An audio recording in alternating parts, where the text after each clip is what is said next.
Thank you, Mr. President. Allow me firstly to thank the United States, Britain and France for convening this special session and our briefers here today. Since the beginning of the current war in Gaza, Israel has had to fight to defend itself, not only on one front, but on 7 fronts. Attacks on Israel have been launched by Hamas and Palestinian Islamic Jihad in Gaza, Hezbollah in Lebanon, Shiite militias from Iraq and Syria, the Houthis from Yemen, and by Iran directly. All these 7 fronts have one thing in common. They were activated by a mastermind in Tehran who financed, trained, and armed its proxies to fight the Jewish state. In the north, we face the terror army of Hezbollah, which has been built up by Iran since 1979 and possesses today more than 150,000 rockets. Hezbollah has launched since October 7th more than 6,500 rockets, 1,100 anti-tank missiles, and more than 250 explosive drones on the people of northern Israel.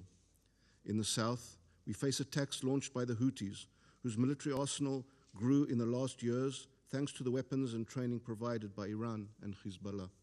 Thus, the little brother of Hezbollah tried to overshadow the big brother, and in the last few years has targeted many countries in the Middle East. We still remember its attacks on Abu Dhabi with explosive drones and the thousands of ballistic missiles it shot at Saudi Arabia. In the last few months, the Iranians directed their newest proxy, the Houthis, to increase terror activity and to obstruct the shipping in the Red Sea and launch attacks against Israel. Mr. President, since the beginning of the Gaza war, the Houthis have launched more than 220 ballistic missiles and explosive drones at Israel. Last Friday, as was stated here already in the Council, in the early morning, an explosive drone launched by the Houthis from Yemen hit Tel Aviv, killing a civilian, 50-year-old Yevgeny Farber, and injuring 10 additional Israeli citizens. It hit a building just 100 yards from the US consulate in Tel Aviv. The drone that was used in the attack was a Samad-3 UAV, an Iranian weapon that was upgraded to extend its flight range. The UAV was in the air for over 9 hours and flew over 2,000 kilometers. Please calculate what this range means, dear colleagues, to states and countries in the region and beyond. Think what this means if the Houthis are not stopped now. Israel decided to react in its inherent right to self-defense under Article 51 of the UN Charter. From the beginning of the war, which began after the brutal Hamas attack of October 7th on Israeli civilians, the government made it clear Israel will act against all those who attack us. Israel has no conflict with Yemen or its people. It is clear that the Houthis are acting on behalf of and in the name of radical Iranian ideology. They prove it with their symbols, statements, and actions. The Houthi flag is emblazoned with phrases in Arabic in red: death to America, death to Israel, and curse the Jews. This reflects their priorities and values.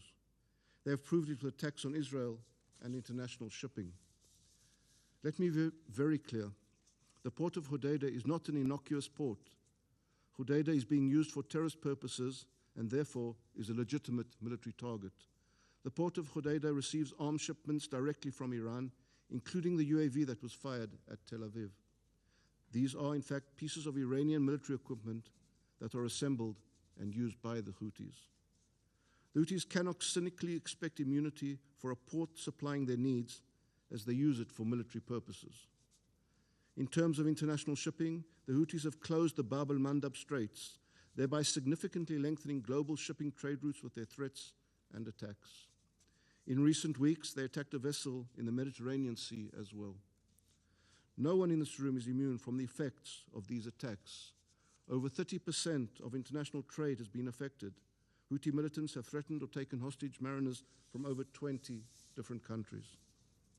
I wish to thank the United States, Britain, France, and other members of the International Maritime Coalition, Prosperity Guardian, that was established to repel the Houthi attacks. I wish to restate and clarify, Houthi terrorism is part of the regional terrorist array operated by Iran, along with other proxies such as Hamas and Hezbollah. Iran is the head of the snake. It arms, trains, and finances the Houthis. The international community must increase the pressure on Iran and impose more crippling sanctions on Tehran. Iran must be stopped as it continues to endanger the stability of the Middle East and the entire world. Israel will continue to protect its citizens against any threat, near and far. The attack by the Houthis, a proxy of Iran, crossed all the red lines, and after more than half a year of restraint in the face of the Houthi attacks, Israel was forced to strike in Yemen. The Houthis are a focal point for destabilizing the region and the international arena. The Houthis have recently started developing their activities in Iraq through cooperation with pro-Iranian Shiite militants. The repeated attacks by the Houthis on Israel and on ships in the Red Sea with weapons supplied to them by Iran constitute a violation of UN Security Council resolutions. This very council imposed sanctions on the Houthis, including travel bans and asset freezes in Resolution 2140 in 2014, and a weapons embargo in Resolution 2216 in 2015. These steps are welcome, but not sufficient, and we can so evidently see. This council must do more. Israel calls on the Security Council to 1. Increase sanctions against Iran, 2. Improve enforcement of the existing sanctions against the Houthis and its leaders, and take the necessary preventive steps against Houthi targets. Visibly designate the Houthis as a terrorist organization as those who initiated the conflict. The Security Council must issue a harsh condemnation of the Houthis in the upcoming discussions of Yemen at the Security Council. It must condemn the destabilizing activities of the Houthis and support Israel's right to defend its territory and citizens.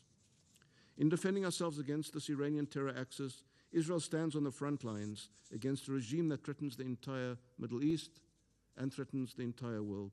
That is why all those who seek a more secure and stable Middle East should fully support Israel's actions against this terror axis in Yemen, in Gaza, in Lebanon, and elsewhere. To our enemies, do not doubt Israel's determination to defend itself. I thank you.